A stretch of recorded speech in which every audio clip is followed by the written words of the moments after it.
Thank you for joining us. This is News Now. I am Franco Malape. The Organised Labour on Monday demanded the review of retirement age for all public servants from 60 to 65 years and from 35 to 40 years of service.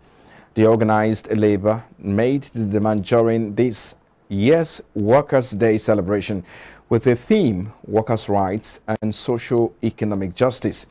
Past and present leaders of the Nigeria Labour Congress and the Trade Union Congress, as well as those of the other affiliate unions, converged on the Eagle Square, Abuja, in commemoration of the 2023 May Day celebration.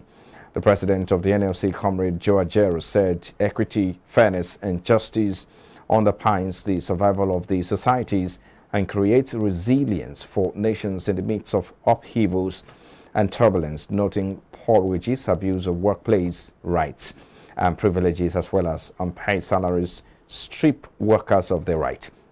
On his part, the president of TUC, Comrade Festus Osifo, decried of the economy, which, according to him, is on autopilot, struggling to survive, while those engaged to manage it have kept throwing fits and injecting tossings into it. Those who attended the event are the Secretary to the Government of the Federation, Boss Mustafa, Minister of Labour and Employment, Chris Ngige, Minister of the Federal Capital Territory, Mohammed Bello, and the Minister of Women Affairs, Pauline Talin. And now, Lagos State Governor Mr. Babajide Sanwo-Olu has pledged to give priority to welfare of workers in the state. The state governor, represented by his deputy, Obafemi Hamzat, said the state government has paid over 51.7 billion naira as pensions for workers and provided their basic needs, especially in the area of transportation. The governor made this known today during the 2023 Workers' Day celebration at the Mobolaji Johnson Arena, Oniko, Lagos.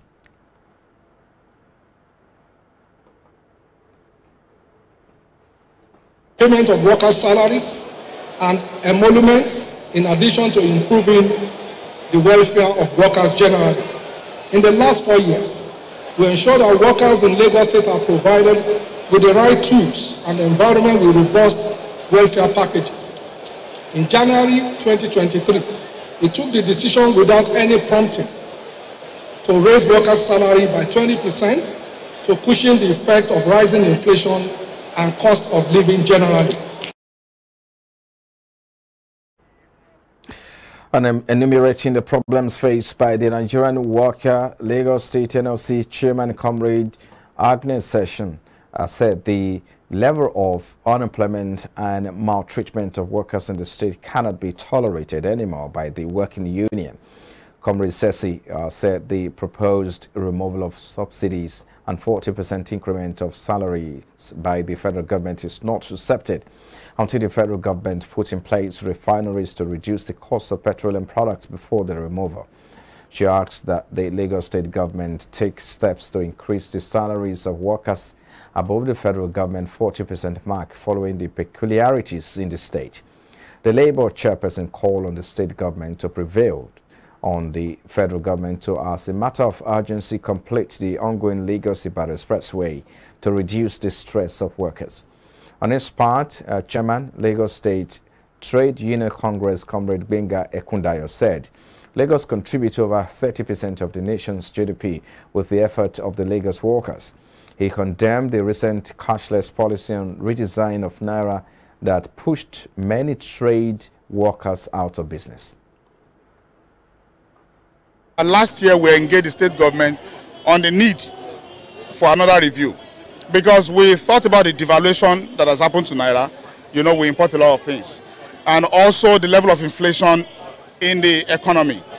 And Mr. Governor approved a review of the wages, of salaries, of civil service in Lagos State. And I also know that they've gone through the consequential adjustment, which was championed by the Joint Negotiating Council of Public Service. And there was an approval eventually, which has been implemented even for Lagos State.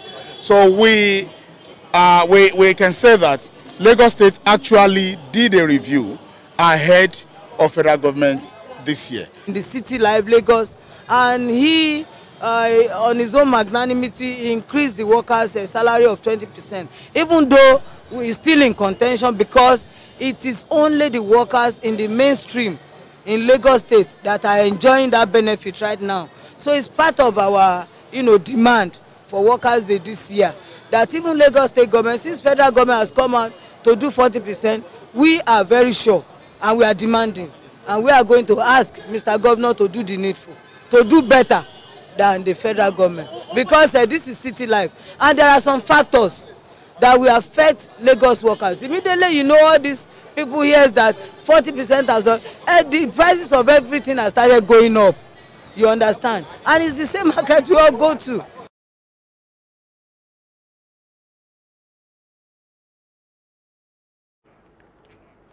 And in the meantime, President-elect Bola Tinubu says he is a co-laborer and ally to workers in the fight for social and economic justice. Tinubu spoke on Monday in a statement released to commemorate Workers' Day. Said he will always fight for workers, adding that they will have more than minimum wage. He, however, called for better understanding and cooperation, noting that tough decisions will be made in the days ahead. And now the presidency on Sunday released its 90-page fact sheet chronicling the high point of the Buhari administration as it winds down May 29. This was contained in a statement signed by the special advisor to the president on media and publicity, Femi Adesina, and titled Buhari's footprint on the sands of time. The fact sheet highlighted the 37 bills signed into law, 12 executive orders, several infrastructure projects, bilateral agreement, fiscal reforms, as well as the appointment election of eminent Nigerians into the leadership of several global organizations. The statement said that for the 8 years President Muhammadu Buhari has served, they made a salutary impact on nearly all sectors of the national landscape, including security, economy, anti-corruption, infrastructure, rail, roads, air and seaport, power, housing, water, resources, the oil and gas sector, legislative matters, foreign affairs, port, youths, among others. He said those who are objective, taking a dispassionate look at the fact sheet, will admit that President Buhari came and served meritoriously, and as he had promised many times, he would not be leaving Nigeria the way he met it. The Minister of Information and Culture, Lai Mohammed, has told the opposition parties to stop complaining about the 2023 presidential election and accept defeat, describing that claims the election were rigged as fraudulent. In a statement signed by his special assistant on media, Segun Adeyemi, on Sunday in Abuja, the minister stated that both Peter Obi of the Labour Party and Atiku Abubakar of the People's Democratic Party lost the election due to overconfidence and complacency. Mohammed further said the presidential candidate of the All Progressives Congress, Bola Tinubu, won the presidential election fair and square and surpassed the constitutionally required 25% of vote cast in each of at least 2/3 of all the states in the Federation and the Federal Capital Territory.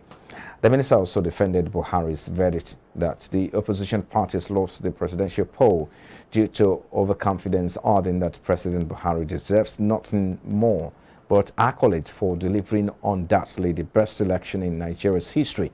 He noted that President Buhari would rather lose his state and many of his party's strongholds than tamper with the fidelity of the election, and that is why he provided a level playing field for all parties.